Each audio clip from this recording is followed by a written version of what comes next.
estar. Cristo muy pronto vendrá. Un nuevo sol de un nuevo día va a brillar. Cuando regrese Jesús, pronto vendrá. Muy pronto vendrá. Un poquito más, y el que ha de venir vendrá. Porque queremos motivarte a estudiar profundamente la palabra de Dios. Porque alrededor nuestro las señales indican que Cristo viene pronto. Proyecto Sion es una plataforma virtual que tiene el propósito de entrar hasta tus hogares y entonces llevarte el mensaje de salvación en Cristo Jesús, porque Jesús viene ya. Sintonícenos en YouTube, Proyecto Sion en Facebook, en la mañana en los devocionales, el blog de Proyecto Sion, y únete al grupo de oración de Proyecto Sion. Jesús, no lo olvide, viene pronto. Pronto Jesús volverá.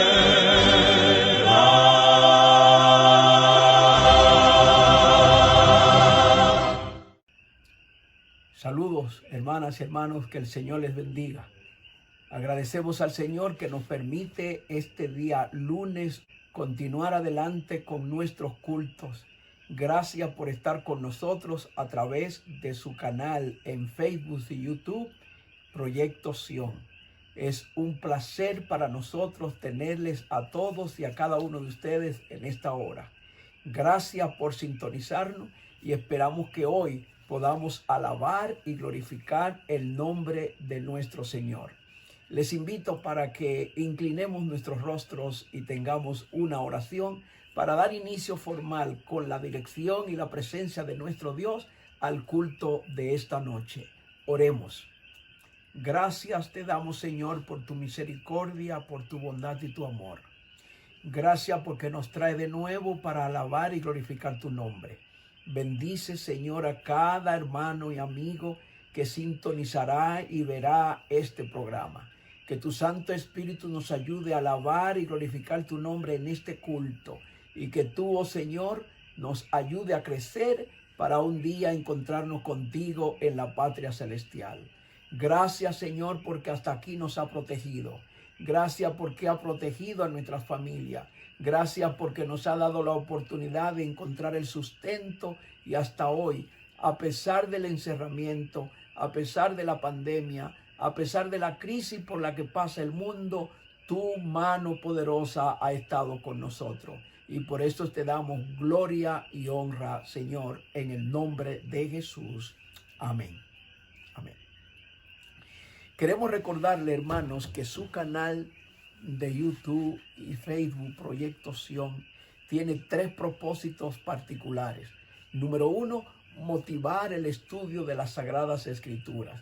El estudio de la Biblia es alimento para cada cristiano y nos ayuda a crecer y ser cada día semejantes a Cristo Jesús.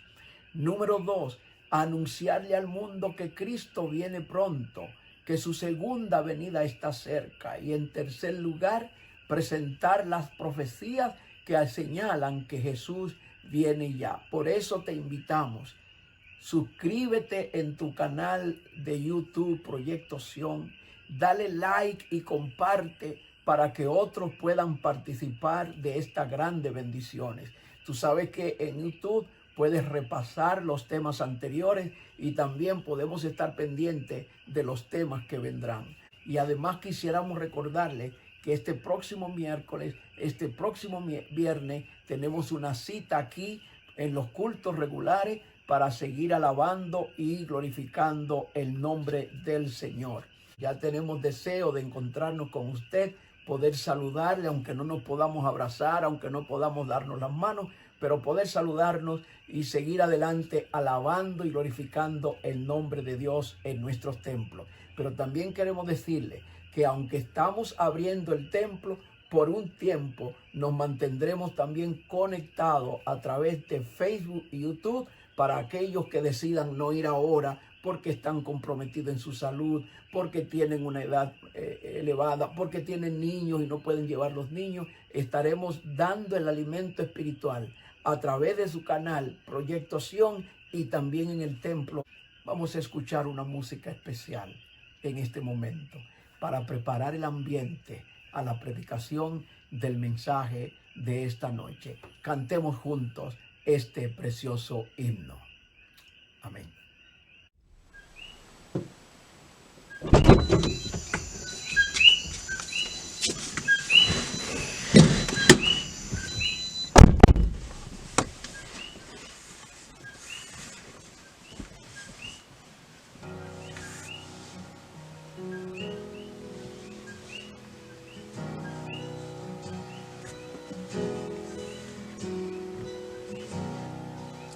Si abatido y dolido estás y cansado del peso cargar, Cristo nos llama.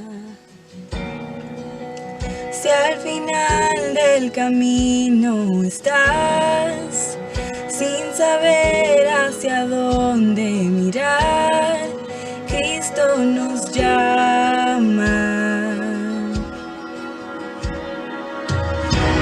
Ven ante su trono, el Padre te recibirá con sangre preciosa.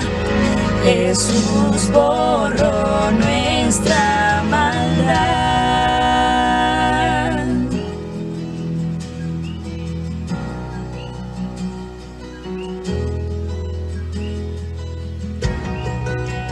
Deja atrás tu vergüenza y pesar. Ven a Él, ya no esperes más. Cristo nos llama. Trae toda tristeza al altar. Nueva vida Jesús te dará. Cristo nos llama. Ven ante su trono, el Padre te recibirá con sangre preciosa. Jesús borró nuestra maldad. Ven ante su trono, el Padre te recibirá con sangre preciosa. Jesús borró nuestra maldad.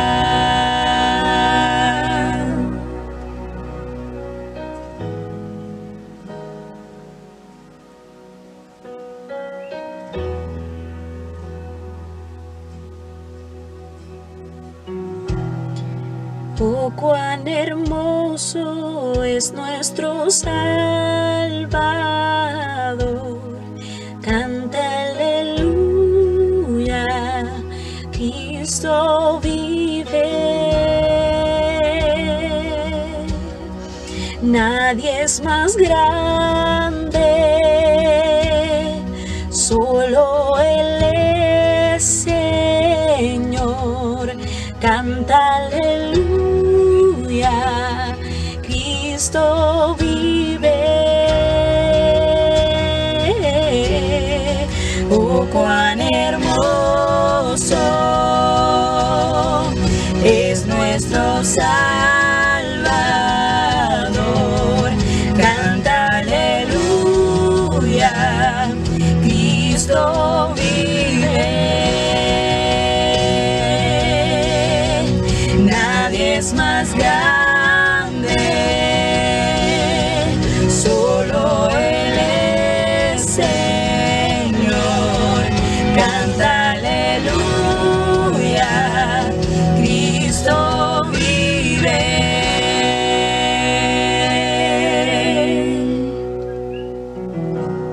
Ven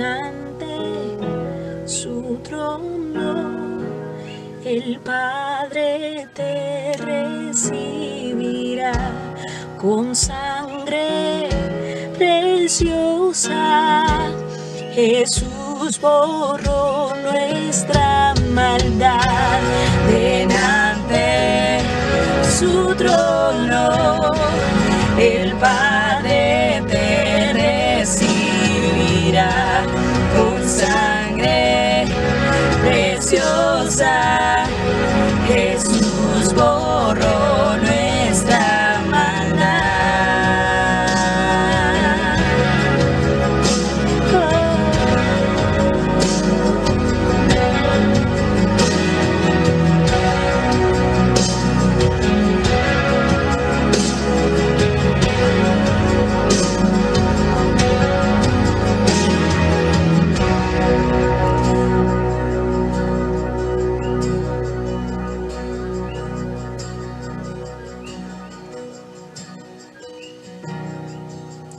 Hasta un día llegar frente a Él, de su amor a todos cantaré.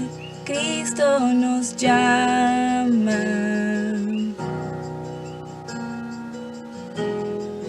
Cristo nos llama. Amén.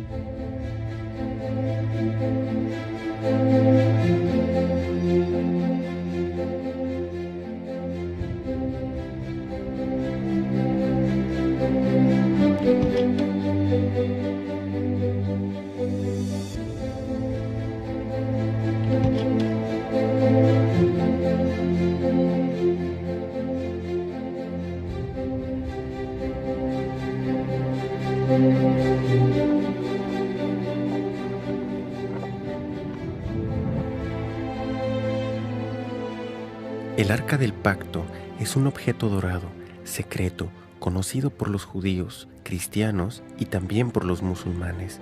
También se ha hecho conocer a una audiencia más amplia al mostrarse en varias películas. Pero, ¿qué es el Arca del Pacto? El texto más antiguo escrito sobre el Arca es la Torá, hallada en la Tanaj hebrea y en el Antiguo Testamento de la Biblia. Se nos habla sobre el Dios Supremo, quien expresó ser el creador del planeta Tierra. Él escribió 10 leyes en 2 tablas de piedra. Esas piedras fueron entonces colocadas en un baúl de oro. El baúl entonces fue cerrado con un asiento o tapa, con 2 querubines, uno a cada lado de la tapa. El arca era usado con 2 propósitos distintos. En primer lugar, era donde el creador de la tierra se manifestaría a sí mismo como la ley, siendo el arca como un trono para el creador. En segundo lugar, el arca fue colocada en un santuario junto a otros objetos sacros.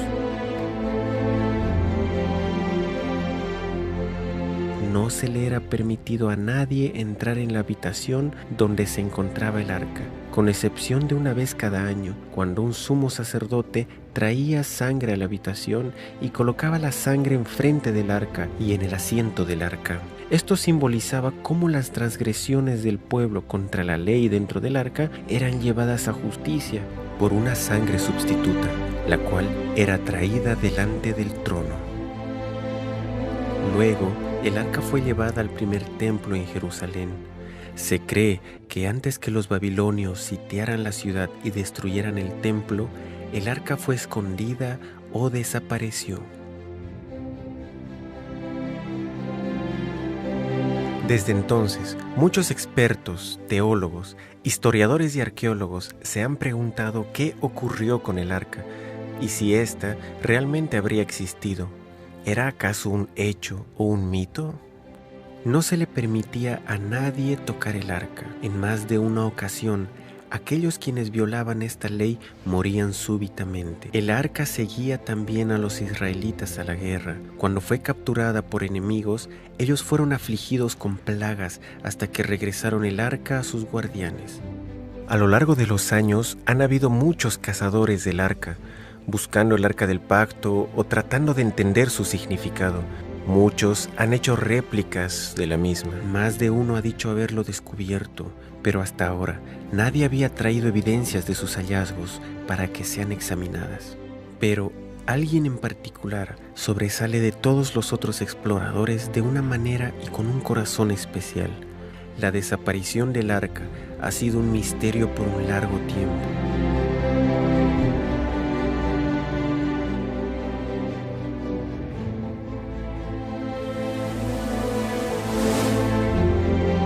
Todas las fuentes mencionan que su lugar de escondite estaba escrito mucho después de su desaparición y que está claramente basado en leyendas o atinos. La última vez que el arca es mencionado en la Biblia fue cuando el rey Josías ordenó que se colocara de vuelta en el templo, pero también sabemos que Babilonia conquistó a Jerusalén en los días de los hijos del rey Josías, unos 35 años después. Algo interesante sobre esto es que no hay ninguna mención del arca, a pesar que otros objetos que fueron llevados a Babilonia son mencionados. Sin embargo, el libro de los Macabeos, que se escribió varios cientos de años después de su desaparición, menciona que el arca había sido escondida en el monte donde Moisés vio la tierra prometida antes de su muerte. El libro de Baruc, un libro más reciente, menciona que Dios dejó que la tierra debajo de Jerusalén se abriera y que el arca volvería a la superficie nuevamente en el tiempo del fin. Y la literatura medieval menciona que el arca había sido llevada a Etiopía. Algunas especulaciones del siglo XX incluían lugares como Egipto y aún Irlanda. Pero, ¿qué es el arca y dónde está? Pueden estar actualmente relacionados. La principal función del Arca del Pacto era ser la silla gubernamental de Dios en su templo terrenal. El arca tenía muchas tareas fuera del santuario y no estaba limitada a los ritos de sacrificio. Tanto dentro como fuera del sistema del santuario, el arca era usada para defender el derecho de Dios como juez y único Dios verdadero y rey de toda la tierra. Este derecho estaba escrito en la ley, dentro del arca, la cual estipuló que él era el creador y que por tanto la tierra le pertenecía.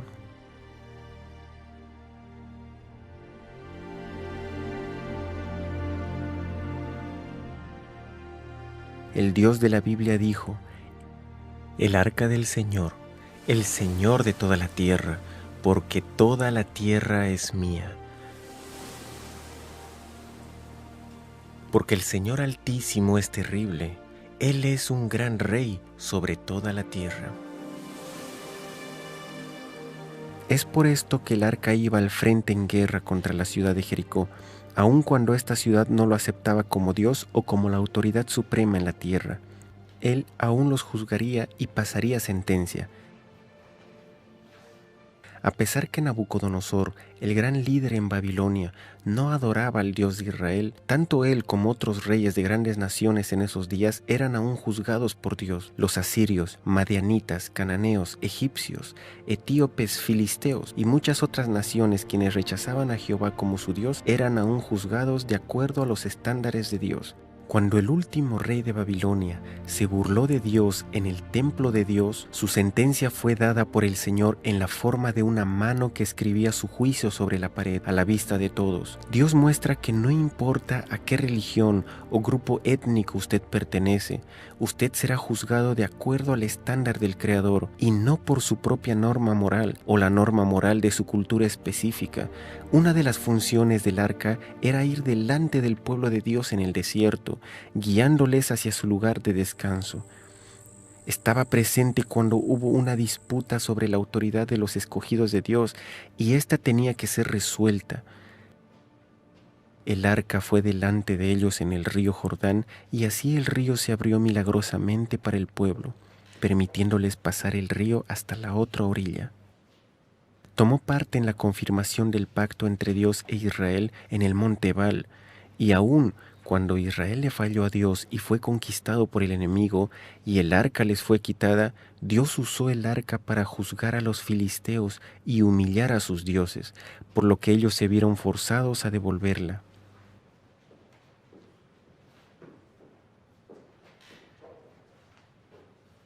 En esta situación, Dios usó el arca como un símbolo de su reinado, Aun cuando Dios no protegió a su pueblo apóstata, Él protegió el arca, ya que representaba su autoridad. Esto dejó en claro que ningún hombre era necesario para protegerla y que Dios mismo la mantendría segura de todo por sí mismo. Esto también elimina la posibilidad de que haya sido destruida. El arca ha sido el trono de Dios en la tierra y la Biblia dice: «Tu trono, oh Jehová, es para siempre». Mientras Jeremías había sido testigo de cómo Jerusalén y el templo eran destruidos, él tenía algo totalmente distinto que decir sobre el trono de Dios. Tu trono, oh Dios, permanece para siempre, tu trono de generación en generación. Entonces, ¿qué ocurrió realmente con el arca? Dios le dijo a Jeremías que la ciudad y el templo iban a ser destruidas. Él estaba preparado junto a muchos otros. La cosa más natural era esconder el objeto más sagrado, el arca del pacto. Una palabra profética para el tiempo del fin en la Biblia puede darnos una clave de dónde el arca surgiría. Y vendrán muchas naciones y dirán: subamos al monte de Jehová, porque de Sión saldrá la ley y de Jerusalén la palabra de Jehová.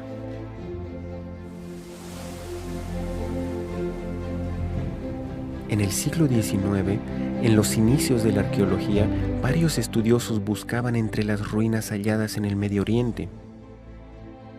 Desde tumbas y templos en Egipto hasta los registros históricos y ciudades bíblicas en Mesopotamia y Palestina, la Biblia se mostró como un libro acertado históricamente al comprobarse ciudades y naciones antiguas allí mencionadas. Escritos antiguos de otras naciones confirmaban las escrituras. Hasta entonces, aún la ciudad de Babilonia había sido una leyenda hasta que fueron redescubiertas sus ruinas. Pero Jerusalén había sido habitada desde la desaparición del arca. Muchas personas habían construido sus nuevos edificios encima de edificios antiguos y la vieja ciudad se convirtió en capas de historia, una sobre otra.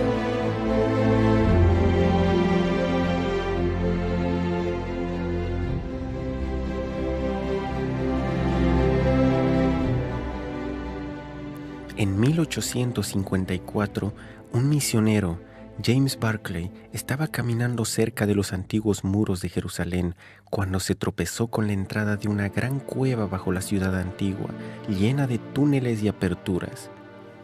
Había estado cerrada por siglos y tenía la longitud de 5 cuadras en la ciudad. En 1867, el general Sir Charles Warren hizo la promesa de las mayores excavaciones en la ciudad antigua y de la montaña donde alguna vez estuvo el templo. Él descubrió túneles subterráneos. En 1873, Charles Clermont, un orientalista francés y arqueólogo, descubrió un querubín grabado sobre piedra dentro de la cueva. El querubín era usado comúnmente en tiempos antiguos para guardar la entrada de un pueblo o un lugar sagrado. Este querubín tenía características similares a lo que era popular en el tiempo de la desaparición del arca. En 1882, el general Gordon, un alto y respetado oficial, viajó al Medio Oriente y mientras miraba cerca de Jerusalén, él estaba convencido que el lugar tradicionalmente llamado Gólgota no podía estar en el lugar que se creía. La sección norte del monte del templo que fue cortada parecía encajar mucho mejor con la descripción bíblica y con el diseño de la antigua ciudad. Él comenzó excavaciones allí, pero tuvo que salir para ayudar en un conflicto en Sudán, donde murió, no pudiendo terminar su trabajo. Sin embargo, él tuvo el tiempo de escribir una carta a un amigo que contenía una declaración increíble. Algo había ocurrido que no podía explicar. El monte hacia el norte, el cual Gordon había identificado como el Monte de la Calavera, era también la ubicación de la cueva de Jeremías, donde él escribió el libro de Lamentaciones, el mismo libro donde Jeremías había mencionado el trono de Dios permanece. Gordon dijo, el arca del pacto está allí. Él también mencionó que otros muebles del templo podrían ser hallados allí, una declaración bastante extraña, ya que él nunca llegó a terminar su excavación. Entonces, ¿cómo sabía esto? Bien, el lugar fue dejado encubierto y las cartas del general Gordon permanecieron guardadas en algún lugar seguro. Cerca de unos 100 años más tarde, un hombre llamado Ron Wyatt había comenzado a orar a Dios para que lo usara para mostrar al mundo que la Biblia es verdad. Ron ya había estado observando la historia del diluvio y había investigado las posibles ruinas del Arca de Noé. También estaba estudiando el éxodo de Israel desde Egipto y una ubicación desde donde ellos pudieron haber cruzado el mar, hallando algunas ruedas antiguas de carros egipcios.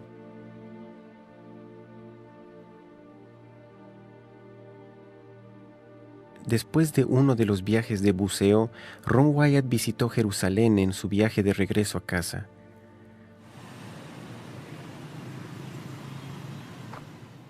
En Jerusalén, caminando a lo largo de un precipicio con un amigo, su mano alzada por sí sola apuntó a un lugar donde cenizas y basura se hallaban al frente del precipicio. Sin entender el por qué o cómo, él se escuchó a sí mismo decir: «La cueva de Jeremías y el arca del pacto están aquí». Ron estaba confundido con lo que había ocurrido, ya que no había tenido una experiencia como esta antes. Ni siquiera había pensado en buscar esto. Pensativo, se fue a casa tratando de estudiar y hallar si era una posibilidad que el arca se encontrara allí. Él estudió el sitiado de Babilonia en el momento cuando se había visto por última vez el arca. Trató de ver cuándo había podido ser removida y también las limitaciones de tanto tiempo como el lugar para esconderla. Estudió la posibilidad de que el arca pudiera haber estado escondida debajo, en algún lugar del sistema de túneles. Ron comenzó a excavar con sus 2 hijos en el lugar donde su mano había apuntado.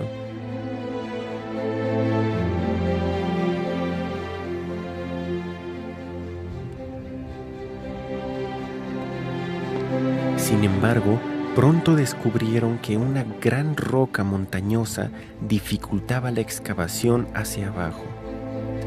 Esta vez ellos comenzaron a cavar unos pocos metros hacia la derecha. A medida que comenzaron a excavar, él halló rápidamente 3 nichos del lado del precipicio. Ron pensó que quizás estos podían ser nichos que albergaban símbolos del periodo romano. Después de todo, Gólgota se hallaba más cerca a la vía principal y en el tiempo de Jesús podría haber sido el lugar donde Jesús fue crucificado.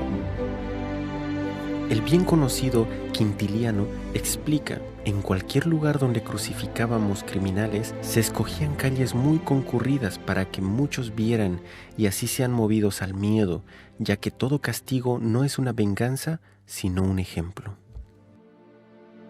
La ubicación de Gólgota, donde la iglesia bizantina fue construida, no se encontraba en la calle principal, pero este lugar sí lo estaba. ¿Podrían haber sido usados estos nichos para colocar señales que revelaban a las personas los crímenes que los criminales habían cometido? Él comenzó a pensar que ese lado del monte podía haber sido el lugar donde las personas eran crucificadas.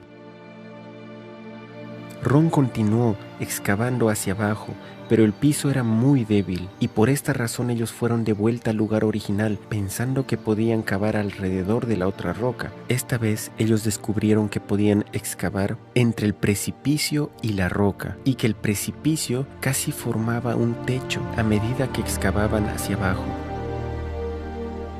Mientras excavaban, él encontró rápidamente lo que parecía ser una soga, como si fuera tallada en el precipicio. Él comenzó a averiguar para qué se hubiera usado esa soga. 38 pies bajo el nivel del terreno se encontraba en lo que parecía ser una estructura como de una cisterna.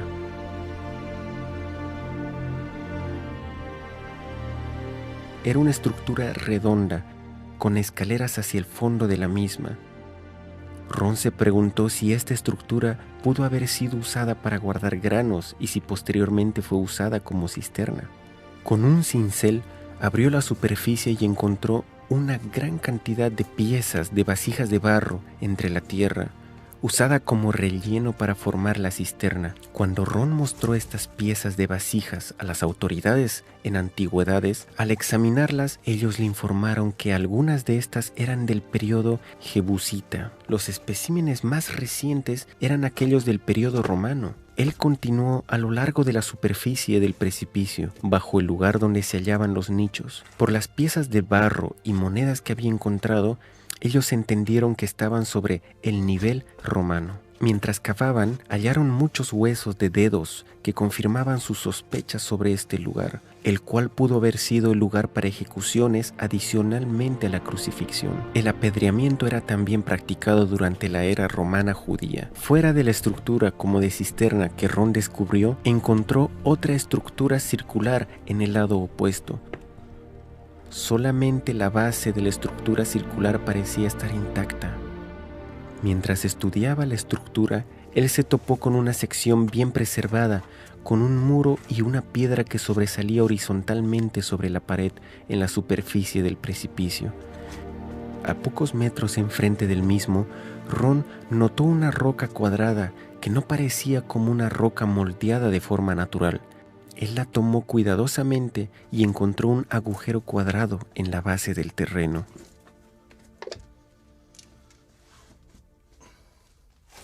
¿Podría haber sido este un agujero para una cruz? Mientras examinaba este agujero y limpiaba la tierra a su alrededor, él descubrió que había una gran quebradura que se extendía desde el orificio. Parecía que el agujero había sido hecho sobre la superficie, en la base de tierra del frente. A un nivel más bajo, él halló otros agujeros para cruces, pero él no podía sacar de su cabeza que aquel agujero en la plataforma, con la resquebradura que se extendía fuera de sí, pudo haber sido el agujero que sostuvo la cruz de Cristo. Recordaba en las Escrituras que un terremoto había sacudido el monte cuando Cristo murió. ¿Podía esta resquebradura apuntar el agujero que sostuvo la cruz? El agujero se extendía unas 23 pulgadas en el suelo firme, mientras que la hendidura parecía extenderse mucho más profundo.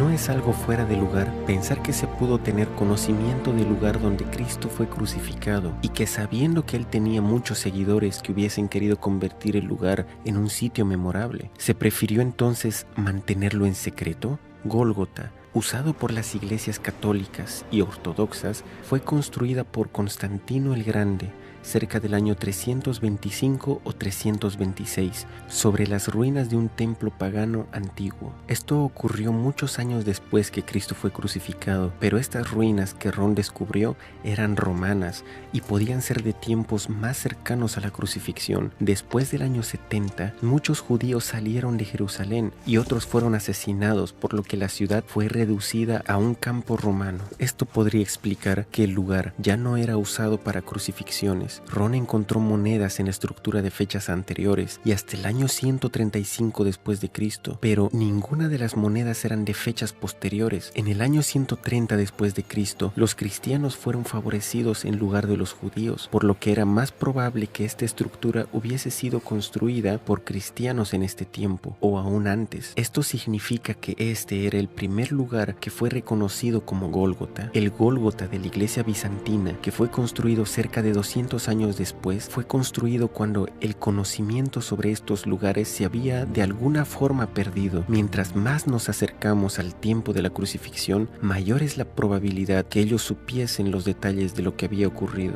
El hecho que las monedas halladas por Ron en el edificio antiguo pertenecían al año 135 después de Cristo indica que quien hubiese construido y usado esta estructura antigua aparentemente la abandonó y con el tiempo dejó la religión. El hecho que las fundaciones estaban aún intactas podían indicar que no sufrió destrucción por manos de invasores. Eventualmente, con el tiempo, la estructura fue cubierta con tierra y residuos. En cualquier caso, la evidencia mostraba que la estructura pudo haber sido construida mucho antes que la iglesia del Santo Sepulcro. Ron y sus 2 hijos trabajaron por un periodo de casi 2 años. Ellos continuaron buscando en el nivel romano alguna cueva o entrada al túnel, pero sin suerte. Ron tuvo la impresión de hacer una hendidura en el muro del precipicio. Ellos oraron y continuaron sintiendo la misma impresión. Utilizaron martillos y cinceles y después de un corto tiempo pudieron ver un espacio abierto detrás. Agrandaron el agujero para que así pudiesen entrar a través de la cueva. Dentro pudieron ver que tenía unas dimensiones de 15 pies de altura y de ancho. Al principio, Ron se sintió sumamente emocionado cuando descubrieron la cueva, pensando que el arca podía estar dentro de ella. Pero la cueva estaba vacía y de allí se abrían una gran cantidad de aperturas dentro del monte. Ron continuó explorando cada cueva y cada apertura que pudieran encontrar dentro del sistema colosal de cuevas.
Por 2 años ellos viajaban a los Estados Unidos para ganar algo de dinero en casa y regresaban a Jerusalén para continuar con la búsqueda. En diciembre de 1981, ellos continuaban su trabajo dentro del sistema de cuevas, buscando alguna apertura o cueva que pudieran encontrar. Sin embargo, los 3 se enfermaron. Los 2 hijos de Ron volvieron a los Estados Unidos y Ron tuvo que buscar ayuda de otras personas para continuar. Él no iba a rendirse y sentía que Dios le había prometido que encontraría el arca en este viaje específico. Pero ya había usado todo su dinero, estaba enfermo y el trabajo era bastante duro y extenuante. Una de las personas que le ayudaba entró en una de las aperturas más pequeñas, ya que era más delgado, y pudo llegar a lugares donde Ron no pudo. Mientras estaban observando a su alrededor, Ron encontró un pasaje parecido a un túnel de una chimenea.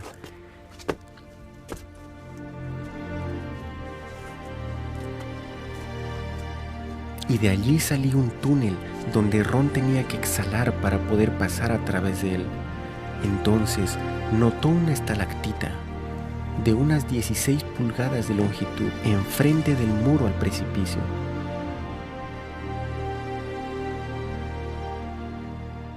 Detrás había un agujero y Ron trató de observar algo a través de él, pero sin poder tener una visión clara. Entonces él lo agrandó un poco y podía ver una cueva dentro que no parecía algo tan prometedor, parecía ser solo una cueva llena de rocas. Determinado a ver en todas partes, agrandó el agujero lo suficiente como para que su ayudante pudiera entrar, pero su ayudante salió rápidamente con una mirada aterradora en su rostro gritando: ¿Qué hay allí? ¿Qué hay allí? Yo no voy a entrar nuevamente allí. Entonces trató de salir del sistema de cuevas tan rápido como le fuese posible. Ahora Ron se dio cuenta que podía haber algo allí, por lo que agrandó el agujero lo suficientemente grande como para que él entrara. Era el 6 de enero de 1982. Había un espacio de unas 18 pulgadas entre las rocas y el techo. Ron comenzó a alumbrar con su linterna a través de las rocas para ver si había algo debajo.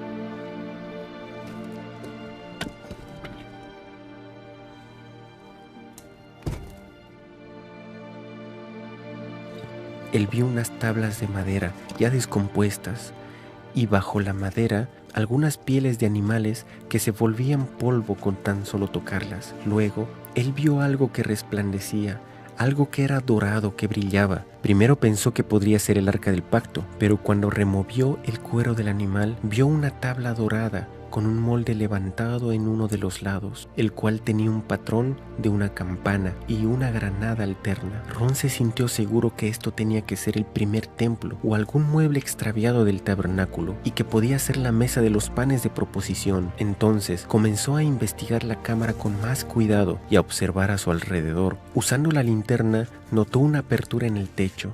Trepando cerca de las rocas del lado lateral de la cámara, vio una caja de piedra justo debajo de la apertura. Tenía una roca lisa en el tope, la cual estaba quebrada en dos, y una sección más pequeña que se había movido hacia uno de los lados, creando una apertura hacia la caja de piedra.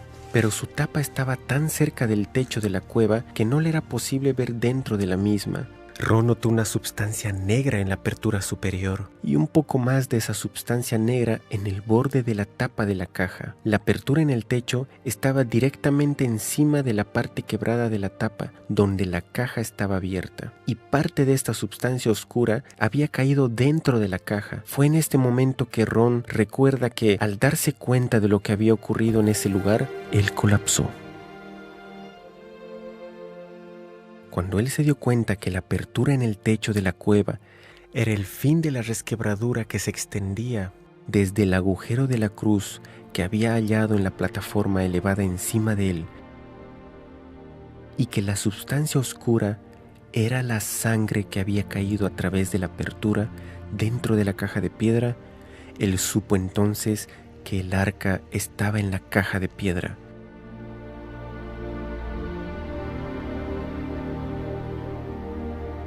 Pero el descubrimiento más maravilloso era el ver que la sangre de Cristo había actualmente caído en el propiciatorio del arca del pacto. Ron estuvo en asombro por un tiempo. Posteriormente volvió a la cueva para confirmar que realmente se trataba del arca del pacto.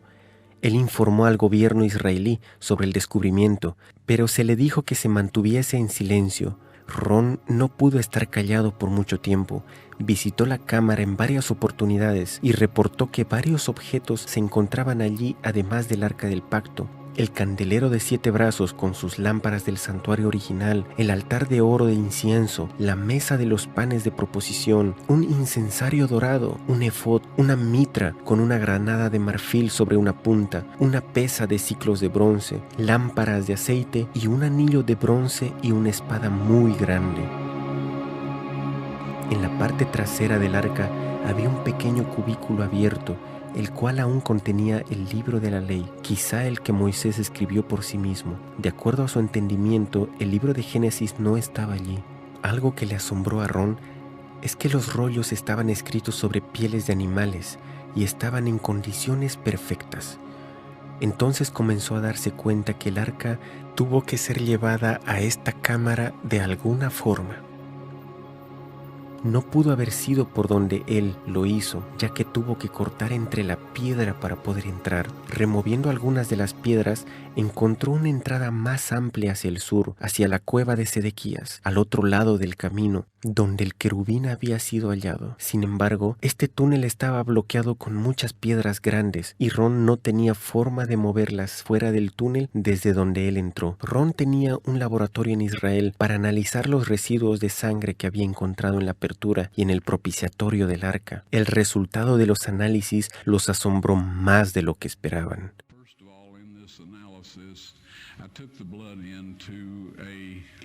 En primer lugar, en este análisis yo tomé la sangre en un laboratorio en Israel. Pregunté a una de las personas con las que trabajo dónde había un buen laboratorio, cuyo trabajo sea confiable. Ellos dijeron, tal y tal. Y yo la llevé allá. Dije, por favor examinen esta sangre y díganme lo que pueden decirme sobre él. Ellos dijeron, nosotros vamos a reconstituirla, vamos a colocarla en una solución salina normal y mantener la temperatura corporal por 72 horas con un movimiento suave. Ese es su negocio, yo dije. Yo quiero estar allí cuando ustedes lo examinen. Ellos dijeron, bien, así que regresé y ellos lo analizaron. Y ahora digo lo que ellos dijeron. Es sangre humana, podemos decir eso. Ellos hicieron todos los exámenes que necesitaban hacer. Entonces dije, tomen algunas células blancas y colóquenlas en un medio de crecimiento y manténganlas a temperatura ambiente por 48 horas. Ellos dijeron, eso no será de ninguna ayuda, ya que está muerta. Yo dije, por favor, ¿podrían hacer eso? Ellos me dijeron, está bien, lo haremos. Así pues, yo les dije que quería estar allí cuando ellos sacaran la muestra para examinarla. Regresé al lugar cuando ellos sacaron la muestra para examinarla bajo un microscopio y uno de los técnicos llamó a otro y luego ellos llamaron a su jefe y estaban hablando en hebreo cerca de 1 minuto y me miraron y me dijeron, señor Wyatt, esta sangre humana tiene solamente 24 cromosomas en ella. Cada persona tiene 46. Esto es 23 cromosomas de su madre y 23 de su padre, 22 autosomas de su madre y 22 autosomas de su padre. Usted tiene una X de su madre y usted puede obtener una X o Y de su padre. Esta sangre tiene 23 cromosomas del lado de la madre y un cromosoma Y solamente. Usted verá, un niño no pudo haberse desarrollado si no tuviese los autosomas de su madre, así que todas las características físicas fueron determinadas por el lado de su madre. Sus autosomas, su sexo varonil fue determinado por esta Y, que vino de una fuente, pero no de un varón humano. Entonces ellos dijeron, esta sangre está viva. Cuando ellos preguntaron, ¿de quién es esta sangre? Yo dije,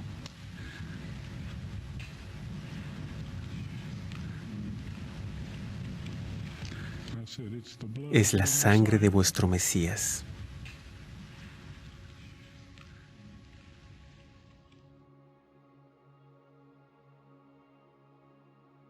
Cuando la sangre iba al propiciatorio, se probaba que se había pecado contra esta misma ley, por la cual Cristo sufrió la penalidad.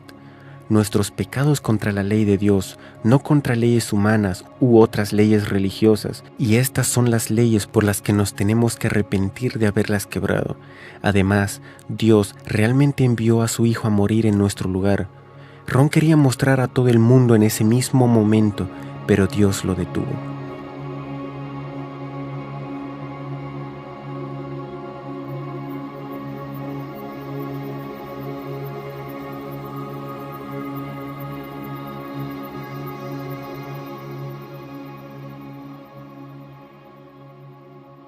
En su cuarta visita a la cámara, el túnel fue limpiado y los muebles se colocaron en orden. Ron sintió inmediatamente la presencia de ángeles en la habitación y vio a 4 ángeles, 2 de pie, 1 en cada lado del arca. Ellos le dijeron que habían sido designados para proteger el arca y entonces le dijeron a Ron que colocara su cámara en un trípode y grabara. Ellos alzaron la tapa del propiciatorio y le ayudaron a sacar los 10 mandamientos escritos en 2 tablas de piedra. Ron las sostuvo, mostrándolas a la cámara. Luego le dijeron a Ron cuándo Dios tenía planeado enseñar esto al mundo. En el tiempo apuntado por Dios, cuando la ley dominical sea forzada a guardarse, poco después de esto, estas tablas serán mostradas al mundo.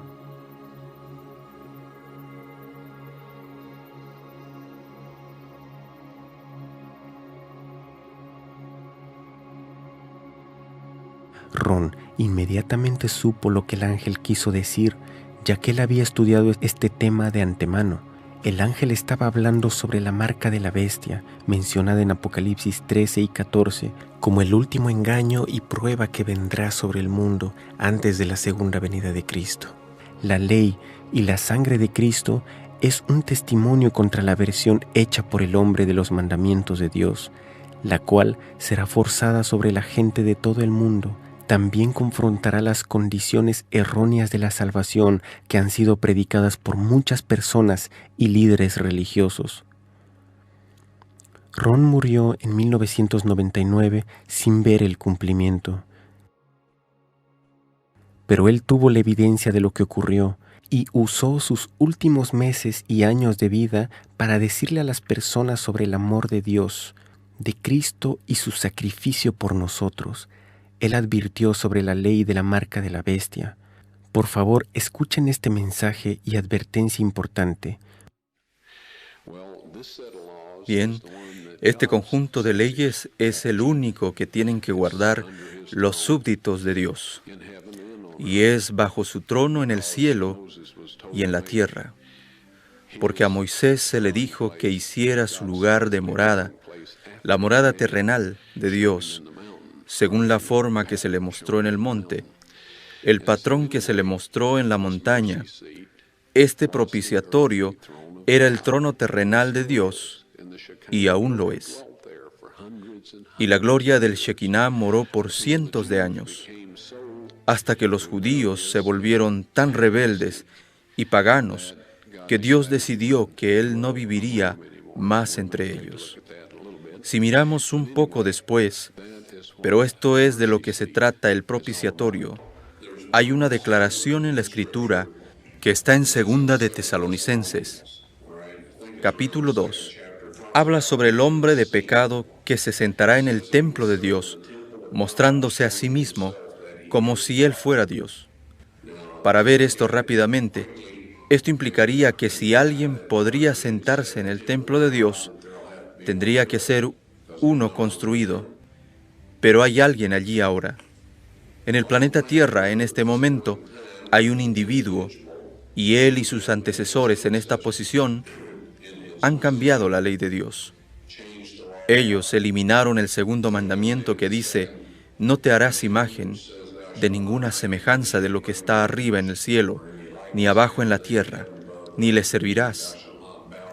Esto de alguna forma interferiría con la manera en la cual ellos querían hacer las cosas. Así que eliminaron esto y dividieron el 10º mandamiento en 2, para que aún el número de los mandamientos fuera 10. Sí, la tabla de piedra fue hallada en el arca del pacto. Yo personalmente las tomé con la ayuda de 4 ángeles, quienes levantaron el propiciatorio, que yo estimo pesaban cerca de 900 libras de oro sólido, y uno de estos ángeles me dijo que sacara las tablas de piedra afuera. Él me dijo que Dios quería que todos viesen esas tablas, así que las saqué, retrocedí y estuve como congelado en el lugar. Bueno, yo no puedo describir el estado físico o mental en el que estaba.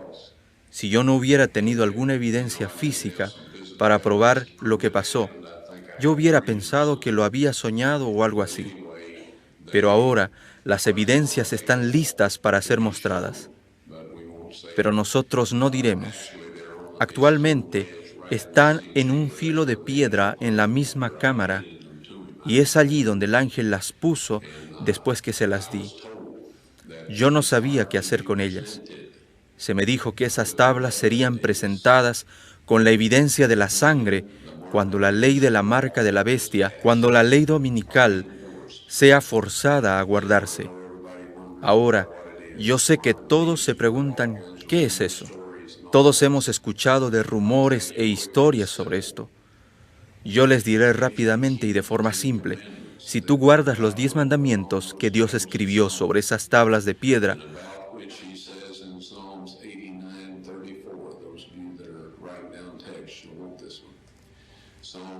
sobre lo que Él dijo en Salmos 89:34, no olvidaré mi pacto, ni mudaré lo que ha salido de mis labios. Él habló los 10 mandamientos desde el monte. Él los escribió en piedras y dijo que nada cambiará. Si tú guardas esa ley, recibirás el sello de Dios. Pronto habrá un conjunto de leyes hechas por los hombres con las mejores intenciones, rodeadas de una cantidad de elogios célebres y peticiones sepulcrales.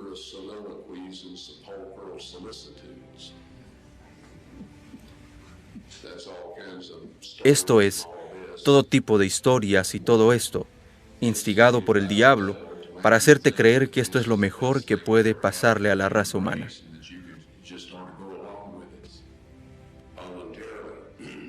De tal forma que tú querrás seguir con estas leyes voluntariamente.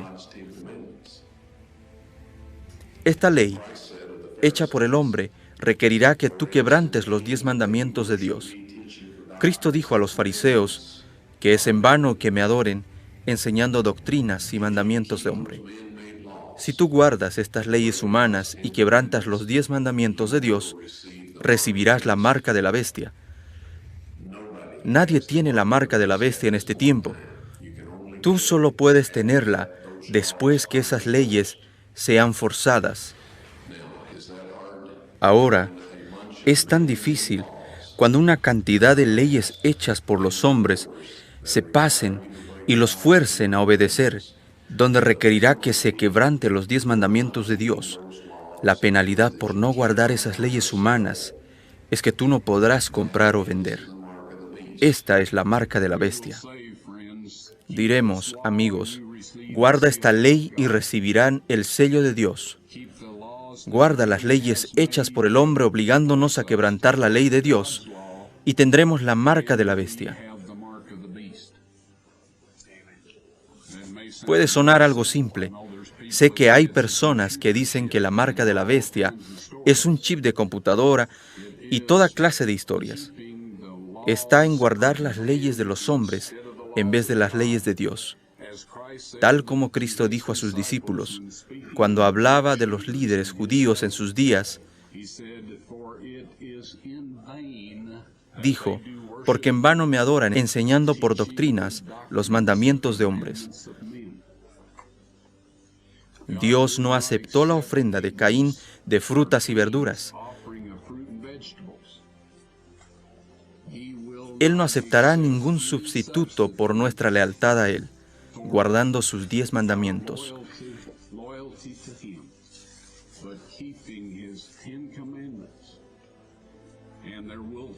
Y vendrá un tiempo que cuando lo hagas, no podrás comprar o vender.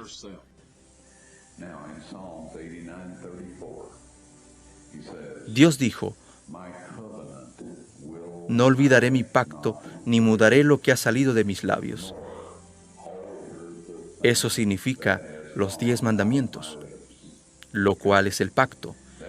Él no va a cambiar lo que habló en la cumbre del monte, que está registrado en el 20º capítulo de Éxodo. Él no va a cambiar eso. Cuando yo vi las tablas de piedra y vi lo que decían, ellos decían exactamente lo mismo que el texto hebreo original en el libro de Éxodo. Exactamente. Y eso no va a cambiar. Ahora la Biblia nos advierte que Satanás vendrá con milagros y engaños. ¿Cómo podemos decir qué milagro es de Satanás? Porque él es un ser sobrenatural y todos los ángeles caídos son seres sobrenaturales. Ellos pueden hacer cosas que son milagrosas. Desde nuestro punto de vista, ¿cómo podemos saber qué es de Dios y qué no lo es? Si ellos dicen que los mandamientos de Dios son vigentes y que quebrantar esos mandamientos es pecado, entonces son de Dios. Si ellos dicen cualquier otra cosa fuera de esto, ellos no son de Dios y no tenemos que escucharlos, a pesar de cualquier clase de milagros que ellos hagan. Las tablas de piedra se exhibirán después de la ley dominical nacional, cuando sea obligatoria. Estas fueron las palabras exactas del ángel, tal como yo las recuerdo.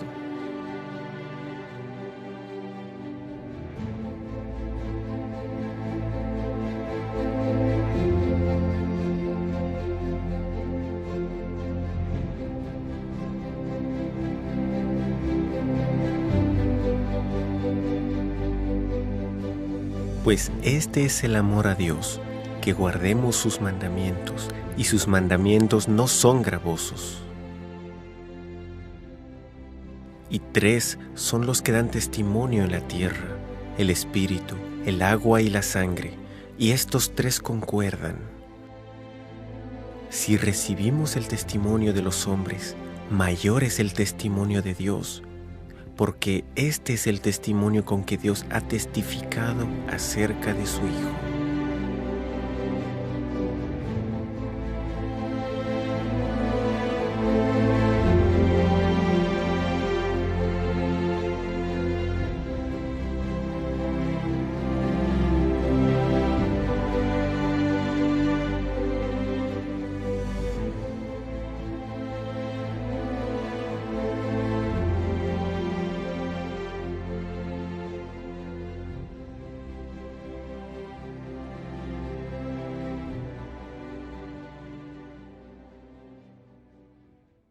¿Les gustó, verdad?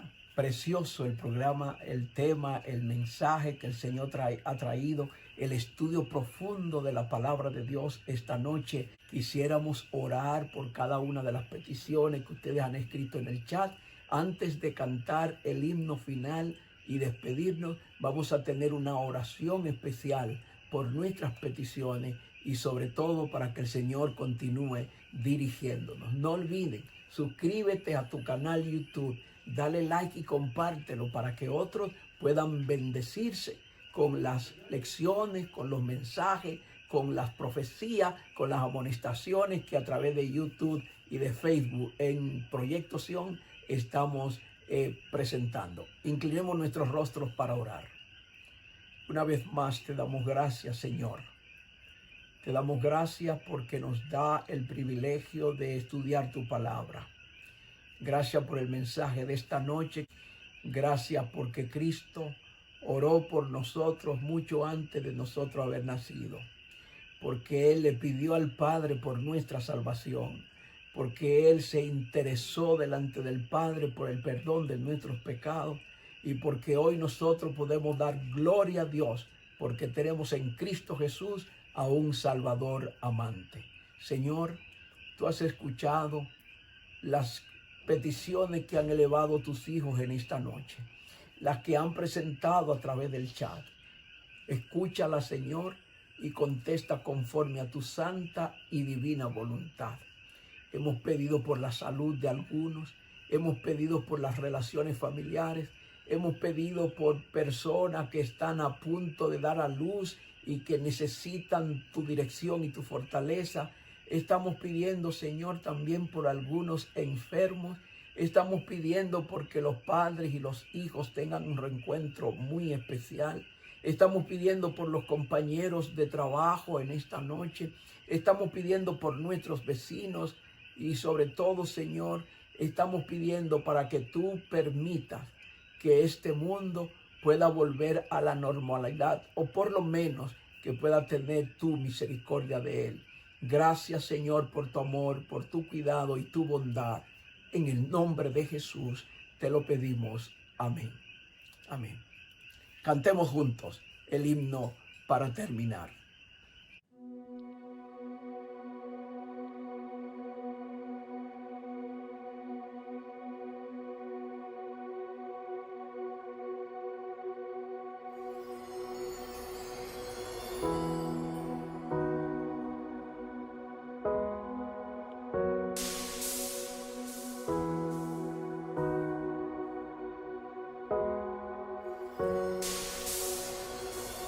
Todo es posible para el que cree, cadenas romperá. Cuando clamo a ti, Yahweh, cumples promesas. Lo que digas, yo lo creo. Lo que digas, yo lo creo. Lo que digas yo lo creo. Eres el Dios de promesas. Lo que digas yo lo creo. Lo que digas yo lo creo.